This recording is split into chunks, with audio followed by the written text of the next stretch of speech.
Deputies arrived in the area and gathered basic information. Some of that information was that an adult female and 2 juveniles had previously left the residence. There was still 1 juvenile left in the residence, but that person was not in danger by remaining there. Deputies saw the subject, Brandon Gardis, 39 years old, through the windows pacing around with a long gun. Deputies derived at that time another plan to take the subject into custody. At 2:20 p.m. on Tuesday, the Wright County Sheriff's Office attempted to make contact at the residence. The suspect has refused to cooperate with law enforcement. Sheriff's deputies had minimal contact with him via cell phone and our PA systems. These conversations were sporadic. Shortly after 6 p.m., the remaining juvenile male walked out of the residence. He was taken from the area and evaluated by paramedics. No one other than the suspect remains in the residence. Neighboring residents have been safely evacuated and certain roads have been closed to meet public safety needs. The male party continues to be aggressive to law enforcement and has fired several rounds at us. No deputies or officers have been injured as a result of these shots. We continue to work for a peaceful resolution to this incident. We thank the community for their support and apologize to the neighbors and others impacted by this incident. The suspect is known to law enforcement from numerous police contacts.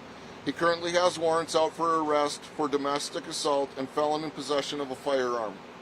The adult female and 3 youth are all safe at this time. Due to the nature of the crimes involved, we will not identify them or their current disposition. Please know that they are safe. I would like to thank the numerous law enforcement agencies that have stepped up to assist us in this prolonged event, too numerous to mention at this time. This is an ongoing situation, as you can all imagine, and we will continue to be here for as long as it takes to resolve it. Obviously, sanctity of life is important to us, and we're doing everything that we can to bring a peaceful resolution to this, not only for the suspect, for our officers involved as well. Sheriff Barron, can you speak to what happened between 12:37 a.m. and 2 p.m. on Tuesday? Did officers leave the scene and then come back? I feel like there's a big piece of the timeline there that's missing.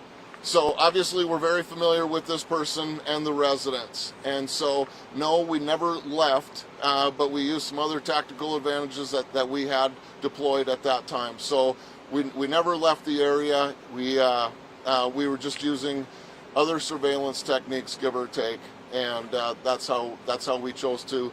As we were gathering more information and calling additional resources in, we were still in that area. It just wasn't knowing what we were doing. Is he known to still be alive? Is he known to still be alive in there? Yes. What kind of weapons do you believe that he has? What kind of threat is this to law enforcement? Again, this is an ongoing investigation. There's a lot of details, but we know that he's had a long gun and a handgun. You said he fired several rounds. Was that from the long gun, from the handgun, or something else? I was not there, but I believe that it was from the long gun. Did any of those rounds come close to hitting officers? Did they hit neighboring houses? Anything of that nature? Yes. Sheriff, could you talk about, we noticed his wife is on the jail roster. What is she being held for? I'm not going to talk about that at all right now because of the ongoing nature of the investigation. Are you afraid he's injured possibly in the house? I do not have that information. What kind of conversations have you had, or what kind of communications have you had with him in this? It's very sporadic at best. Anything on the phone, or just over? Just over the PA system. Is this the loudest standoff that you guys have been a part of? It's the longest one I've ever been in part of. There's concern about communication with folks who live here in this area, specifically a couple of youth baseball games going on maybe a quarter-mile away yesterday around 6 o'clock, interrupted by gunfire, some sort of shots being fired. Do you feel like the agencies that responded to this at this time have done the best job communicating with folks nearby about what might be exactly happening? Well, obviously with a situation like this, you can see behind me, and obviously the other scene is on down at the other end of town.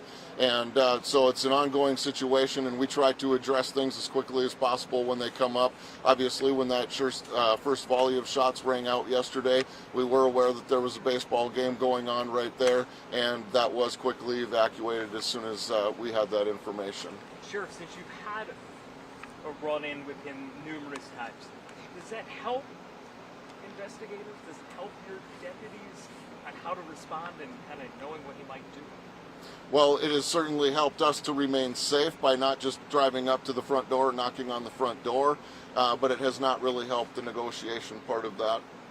What types of tools have you used? We've heard potentially tear gas, but what have you used to try and draw them out of the home? We have used a number of resources. I will tell you that we've used a number of tear gas rounds, but as this continues to play out, I'm not going to talk about the tactical advantages or disadvantages that we have at this time. Within the neighborhood, are there still a number of homes evacuated, or what's the safety like in the immediate area? There are still some homes that are evacuated, and we continue to work with those neighbors. Sheriff, I think folks are concerned just because of the sheer number of manpower that you have on your side versus one person who has a long gun and a handgun. Can you explain a little bit about just what might be taking the amount of time that it is right now, and kind of what's holding back about, maybe just going in there or trying to be a little bit more aggressive at this time? Well, as I said earlier, the sanctity of life is so important for the suspect and for our officers as well. And knowing that he's already shot rounds towards officers, that's got to be paramount in the decisions. So you're absolutely right. We could go in and we could force his hand to do something harmful to an officer, or have an officer return fire and do something harmful to him. So as long as he's going to communicate with us, sporadic as it is, we are going to continue to be here for as long as we can to try to bring a peaceful resolution to this situation. But Last question. You feel like those are the only two weapons that he has, are a long gun or a handgun, or is there a concern maybe he has more weapons inside the home? Yeah, I really don't know what he has in his home. Thank you very much, everybody. Thank you, everyone. I appreciate it. More briefings later. But yeah, do you plan another update at any point? I probably won't do another one of these until after it's resolved, but we will also be sending out pressers, just keep track of the things that we're sending out, but we'll continue to update you all the best we can. How many agencies are here? I'm sorry, I don't know on this. Okay. There's a lot. Thank you.